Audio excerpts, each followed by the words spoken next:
Hello guys, good morning, selamat pagi, selamat kembali ke channel Honda guys bersama saya Ik. Macam aku dah beritahu minggu lepas, minggu ni aku nak review kereta aku sendiri, which is Honda City GM2 tahun 2013 yang aku masih lagi guna sampai sekarang. Actually bukan aku punya lah, this one is my wife car. Aku nak cerita juga kenapa kereta ni aku masih lagi pakai, and then ada juga beberapa aksesoris yang aku dah tukar dekat bahagian dalam lah. So stay tune. Sebelum kita mula, jangan lupa like, share, subscribe. Honda City GM2 ini adalah versi facelift yang mana mula diperkenalkan pada tahun 2012, dan kereta ni wife aku beli pada tahun 2013. This is last batch untuk Honda City GM2 sebelum Honda introduce Honda City GM6. So macam biasa kita akan tengok luar, lepas tu kita tengok dalam, lepas tu maybe kita cerita sikit beberapa aksesoris yang aku dah tukar since kereta ni pun dah veteran lah kan. Kita cerita sejarah sikit. Ini adalah Honda City generasi ketiga Okey, Honda City dekat sini ada dua tau. Satu Honda City yang turbo, yang mana itu adalah untuk pasaran Jepun je. Yang tu ada keluar dua versi. Ni Honda City tahun 80-an dulu. Dia kereta hatchback, and kereta ni dekat sini ni, generasi pertama dia adalah model ni yang macam dalam gambar ni. Ini adalah Honda City generasi pertama yang memang direka khas untuk pasaran ASEAN. And then lepas tu generasi kedua keluar 2008 if I'm not mistaken. Yang ni kita panggil selalu Honda City Flowerhorn. And then keluar pula generasi ketiga, which is generasi ini GM6. Kalau kita nak tengok design daripada versi 1, 2, 3, versi 1 tu most of the car memang bentuk dia macam tu lah. Tapi masuk tahun 2008, actually Honda GD8 tu dia based on Honda Jazz. So that's why dia punya bonet depan tu ada iras-iras Jazz punya design. Okay, tapi ramai yang komplain dengan design dia sebab dia macam tak proportion tau. Korang nampak macam boot belakang tu terlalu tinggi untuk kereta sedan tu tau. Proportion dia nampak pelik sikit. So pada tahun 2009 Honda keluarkan model GM2, dan kalau kita boleh tengok dia punya design, bagi aku personally ini adalah design Honda City paling menarik sebabnya dia proportion dia nice, tinggi, rendah, lebar apa semua just nice. And kalau kita comparekan GM2 dengan GD8 tu, dia punya design memang world sepat lah. Walaupun GM2 ni dia based on Honda Jazz punya platform juga. Dia menggunakan enjin 1.5 liter iVTEC L15A7 yang menghasilkan 120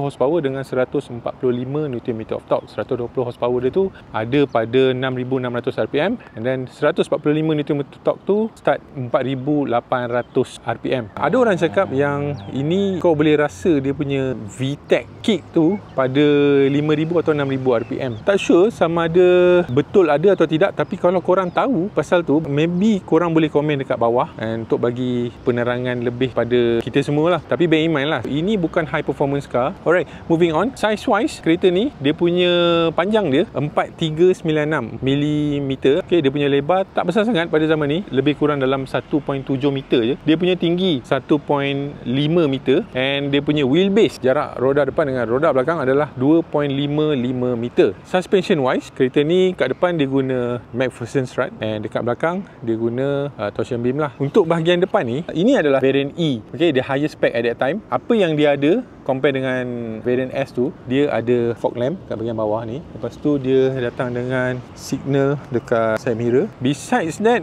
information dekat bahagian dalam dia ada pedal shift, and then dekat bahagian belakang exhaust tip punya cover. Adalah beberapa parts apa semua kan. That one korang boleh tengok dekat wiki ataupun dekat website. Boleh google lah apa yang ada, apa yang tak ada apa semua kan. Kereta ni dia pakai reflector headlamp, okay, dengan halogen bulb. Tapi this one aku dah tukar pada LED projector. Bila korang pakai LED projector, korang akan nampak dia punya line tu just nice, tak kena pun pada kereta depan. This one kau boleh adjust dia punya height adjustment tu, boleh rendahkan sikit. Ini dia punya daytime running light. Warna dia warna bulb kuning biasa je, tapi aku dah tukar pada mentol warna amber light. Ini LED. Lepas tu signal dia dekat bahagian sini. Kalau sekali imbas korang tengok lampu dia, mengingatkan aku pada Honda Civic FN2 tau. Cuma yang Civic tu dia lagi sepet sikit kan. Tapi dia punya shape ni lebih kurang macam Honda Civic FD2 punya shape kalau tak ada benda ni lah kan sama tu.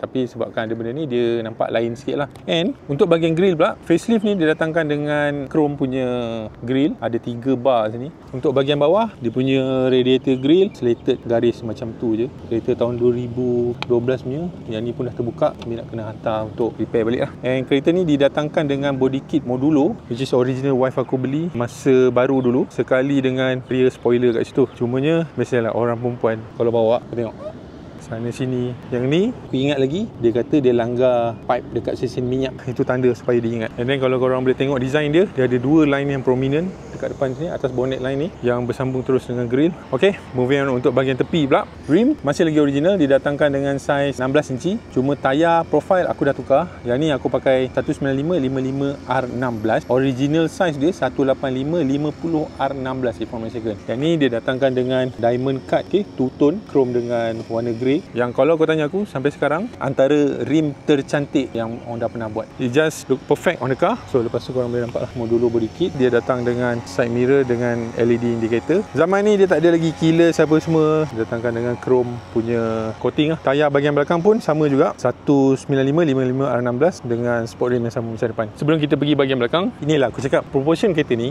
dia just nice. Dia tak nampak pelik, dia tak nampak terlalu agresif sangat. Alright, so jom kita pergi bahagian belakang. Yang ni dia guna macam ada 3 garis kat sini kan, tapi dia punya illuminator tu dekat tengah sini lah. Dia punya brake lamp 2 ni, lepas tu 1 signal and then 1 lagi reverse light. Ini original modulo parts yang datang sekali dengan kereta. Okay, dia punya logo dekat sini Honda City, and then ada iVTEC kat sini. Garnish bahagian bawah ni pun sama juga. Ini adalah modulo parts. Untuk spek E ni dia datang dengan tailpipe cover ni lah. So kalau kita tengok daripada jauh, bahagian belakang dia macam ni lah rupa dia. Cosmetic wise, macam korang boleh tengok lah, ini semua kesan daripada getah pokok mangga. Yang lain-lain tu, cala-cala apa semua tu semua boleh settle lah, tu tak ada hal. And korang boleh tengok macam mana design Honda City JM2. Aku memang seorang yang agak menitik beratkan kebersihan di dalam kereta, sebab aku tak suka kereta berserabut. Ada beberapa aksesoris yang aku dah tukar, contohnya macam kapet ni. Tapi sebelum kita cerita pasal kapet tu, kita cerita dulu overall bahagian dalam lah. Kalau daripada luar tadi korang tak boleh nak tengok dengan jelas macam mana rupa dashboard dia. Aku belanja korang rupa dashboard Honda City JM2 ni. Okay, kita start dengan door cut ni. Pada zaman ni, actually kereta semua memang di-plastified by car manufacturer. Semua parts yang ada dalam ni, tak kisahlah brand Honda ke Toyota ke Proton ke Nissan ke, pada zaman ni semua orang marah sebabnya semua parts ni semua plastik. Tak ada apa-apa balut apa semua bare plastik. Cuma yang ni dia nice sikit sebab dia ada texture, so tak adalah rasa macam murah sangat. Tapi ini semua hard plastik. Okay, even ini walaupun dibalut dengan fabric, tapi still hard plastik lah. So ini dia punya door panel, windows panel standard. Yang ni ada satu je auto up and down. Little storage kat sini boleh muat satu botol kecil lah kan, botol besar tak muat kat sini. Tapi aku suka sebab dia panjang lah. Untuk belah driver, dia datang juga dengan little storage kat sini. Aku tak boleh tunjuk lah apa yang ada kat dalam ni sebab ada banyak lah, ada emas, duit beribu lah. Lepas tu kereta ni datang dengan VSA, Vehicle Stability Assist. Steering dia sama macam Honda Civic FD. Steering wheel dia leather wrap. And kereta ni dia dah jalan lebih kurang 250,000 km. Okay, untuk bahagian center console, dia punya audio system ni standard, dia datangkan dengan MP3 punya support. Lepas tu dia ada juga CD player yang tersorok kat dalam ni. And kereta ni didatangkan dengan automatic transmission 5 speed, and dia ada pedal shift yang bagi aku sangat-sangat membantu lah. Yang tiba-tiba kau nak jadi Toretto ke apa semua, inilah adalah function dia. Lepas tu dekat bahagian driver ni dia ada satu little storage. Yang ni maybe boleh taruh card ataupun smart tag yang kecil tu, muat lah kat sini. And dia punya aircon vent standard, slated punya design. Cuma satu benda je aku baru perasan, satu fin dia tu dah patah lah kat bahagian dalam tu. Alright, lepas tu dia punya armrest is fabric padded. Yang ni agak soft juga, tapi yang ni pun kecil lah, dia tak besar sangat, kecil. Kat sini semua aku taruh kabel-kabel aku semua dalam ni lah. And handbrake dia biasa manual handbrake. Since kereta ni tak ada USB port, aku tukar aksesori ni, aku beli dekat Shopee. Ni ada 4 USB, 2 untuk aku dengan wife aku charge phone. Okay, satu ni untuk dashcam lah, yang satu lagi free. Okay, sebelum kita pergi bahagian belakang, Ingat dah tadi aku ada cerita pasal kapet yang aku dah tukar ni.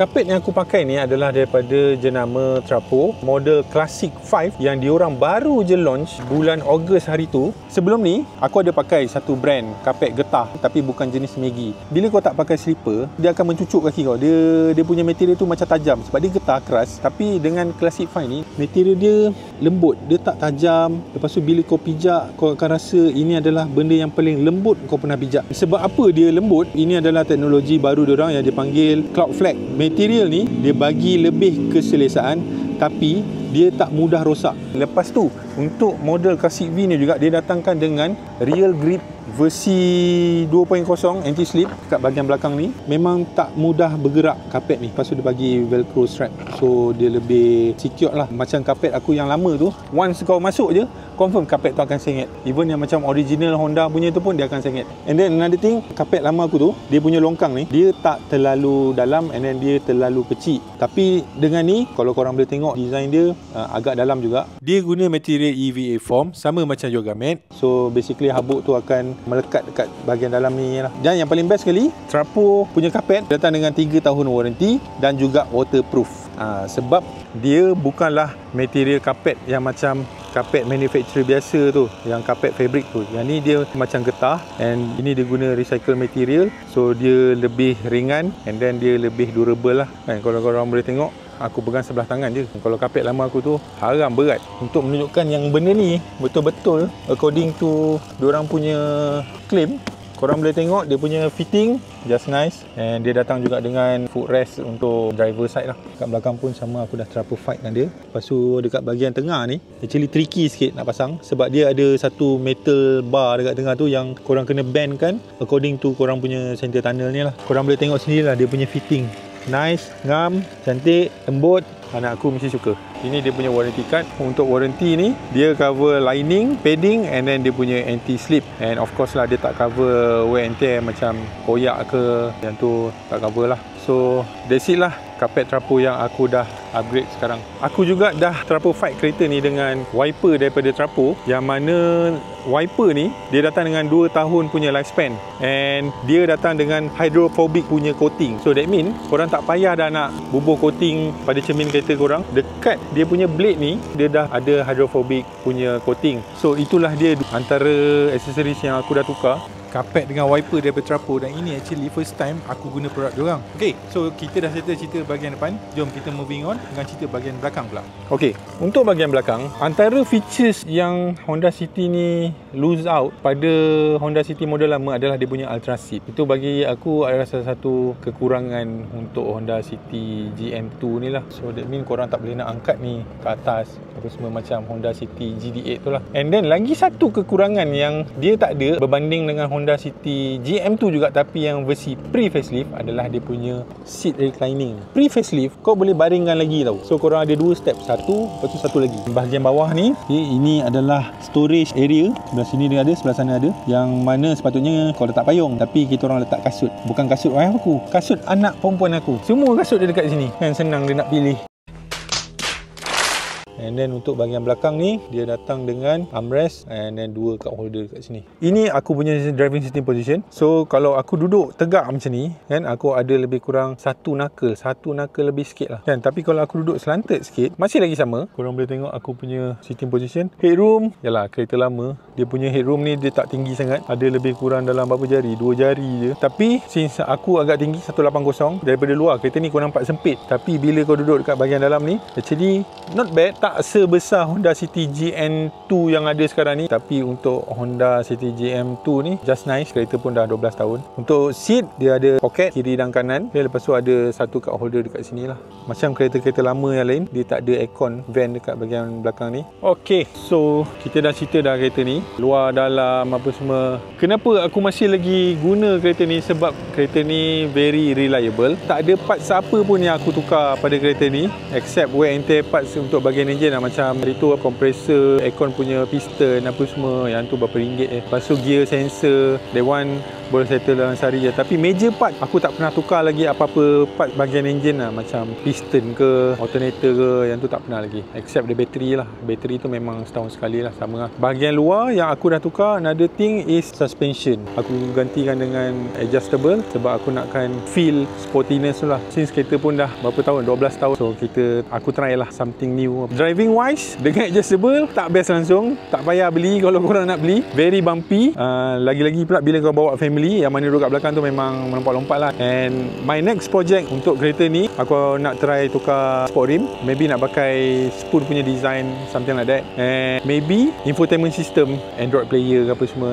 Before this aku dah pernah pakai Android player, tapi after 1 year dia dah kaput dah. So itulah dia, aku dah cerita luar dalam. And kalau korang mencari kereta Honda yang paling reliable pada aku berani kerat jari, ini adalah antara kereta Honda paling reliable yang pernah aku pakai, yang pernah aku tahu. Tapi disclaimer, kereta ni bukan untuk dijual. Okay, itu je lah yang aku nak cerita pasal Honda City GM2 ni. That's it guys. Kalau korang suka konten-konten macam ni, jangan lupa komen dekat bawah. Dan jangan lupa like, share, subscribe di Honda guys. We are all about Honda. See you guys next time. Bye bye.